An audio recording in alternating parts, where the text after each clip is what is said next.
Oi pessoal do canal, tudo bem com vocês? E hoje estamos aqui no consultório da fonoaudióloga Gabriela Rodolfo. Tudo bem, Gabriela? Tudo bem, olá.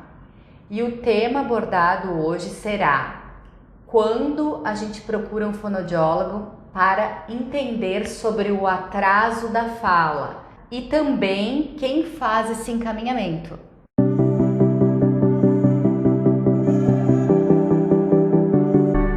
Boa tarde. Vou falar um pouco sobre esse tema que desperta bastante curiosidade, da primeira infância, que a gente chama, né? Quando a criança não apresenta fala com 2 anos, a gente, acaba chamando de atraso na fala. Só que a gente tem que pensar que a criança, para o desenvolvimento da fala dela, ela passa por períodos. Então, lá no comecinho, com 0 a 3 meses, ela se acalma com a fala da mãe, ela sorri, ela interage e logo depois ela começa a ter o famoso balbucio. Então, se você nota ali que seu filho com 18 meses, ele não está falando nada, ele só fica muito no gestual. Isso é uma dica que eu passo sempre para as mães, da maneira gestual. Quando a gente vai na parte, chega 1 aninho e a criança começa a caminhar, a fala fica um pouco de lado. E essa fala, a criança começa a apontar o que quer e a mãe vai lá e pega. Nesse ato de pegar, ela acaba cortando o ato de comunicação da criança. Então, o que acontece? Eu vou ali pedir algo, eu só apontei, a mãe pegou, ela não vai falar. Fica o que a gente chama de gestual. Então, ali, já começa a poder ter um atraso. Porque fica naquela fase do apontar e pegar, apontar e pegar. Alguns outros aspectos são que a criança não fala nada, não tem interesse em falar, mas também a gente tem que pensar como pais, porque também eu sou mãe, o meio que eu estou proporcionando para essa criança, seja a intenção de se comunicar e a atenção da brincadeira. Quando eu falo brincadeira, eu entro já na questão da linguagem, do simbolismo. Então, são 2 tópicos diferentes. A fala, o ato motor, da gente estar conversando, e a linguagem, o ato de ela entender para que serve aquela boneca para brincar. Simples brincadeiras que o carrinho faz, Bibi. Então, isso a gente está pensando em simbolismo. Então, quando a criança não apresenta esse simbolismo, como que ela vai falar? Como que a gente entende que a criança não apresenta o simbolismo, por exemplo? A criança pegou o carrinho, 1 ano e meio, aonde que está o simbolismo do carrinho? Grazi, essa pergunta é bem interessante.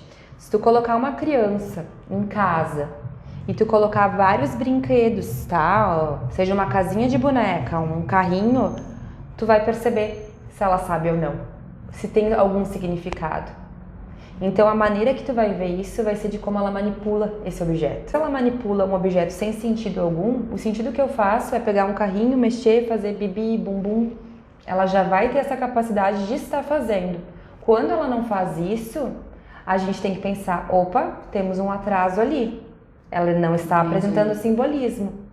Mas aí entra uma outra questão. A gente tem que perceber que meio que a gente está proporcionando ela, Ainda mais hoje em dia, que é tudo celular e não tem nenhuma intenção ali dela se propor a fazer uma brincadeira. Então, quando a gente pensa os pais assistindo TV e a criança ali na frente, como que ela vai criar esse simbolismo? Ela está no período de absorver.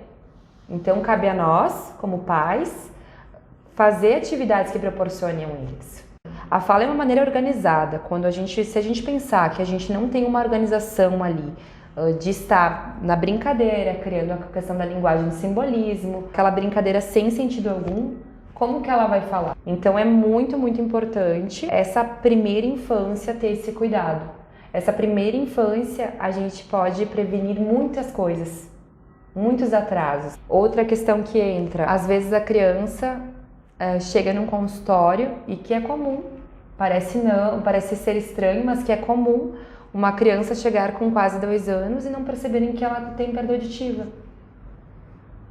Como que ela, eu chamo, ela presta atenção, ela só escuta o que ela quer. Isso é muito comum, tu escuta bastante. É só a gente pensar assim, quando a gente não tem um sentido a gente faz o quê? A gente vai para outra. Então, às vezes a criança, tu pensa que ela tá escutando, só com a tua vibração do pé andando, ela pode já prestar atenção e ver onde está a pessoa e direcionar aquela atenção. Então, a perda auditiva também é importante prestar atenção.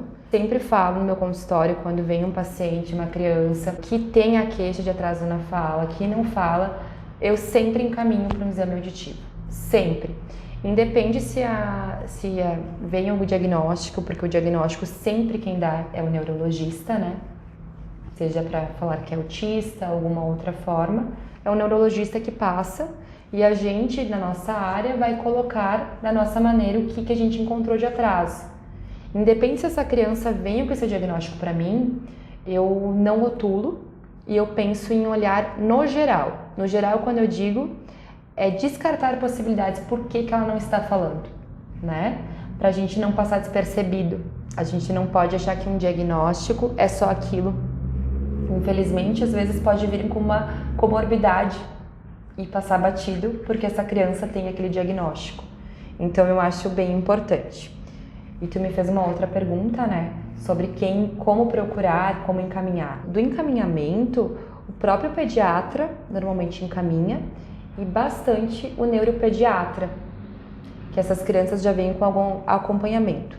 Mas tu observa que teu filho com 2 anos não fala, na brincadeira não tem um sentido naquela brincadeira, não apresenta nenhum som, não teve balbucio, não olha no olho. São pequenas coisas assim e que dá pra gente perceber, né? Já procura o fonoaudiólogo. Então, eu já tive pacientes aqui meus que vêm aqui direto comigo sem encaminhamento. Mas é claro que se esses pacientes, quando vêm pra mim sem encaminhamento, eu já encaminho para o neurologista. Isso são 2 coisas que eu já priorizo e faço.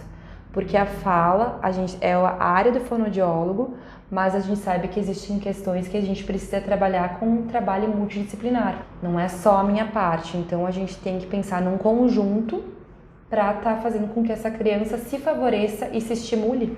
A gente tem que pensar que a gente tem várias partes para trabalhar. Quando a gente vem em fala, a mãe e o pai, eles têm a questão da frustração, né?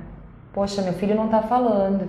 A coleguinha, é muito comum nas escolinhas entrar na escolinha e vir uma mãe falar: ai, meu filho falou alguma palavrinha e o meu filho não falou. Tem que pensar que existe etapas para esperar dentro da faixa etária, mas a gente não pode comparar as crianças. Quando a gente fala todos somos iguais, na verdade não somos todos iguais, somos todos diferentes. Então a gente tem que trabalhar de uma forma em conjunto para não aquela ansiedade às vezes que o pai e a mãe sente. É importante às vezes ter um acompanhamento psicológico. Por que eu falo isso?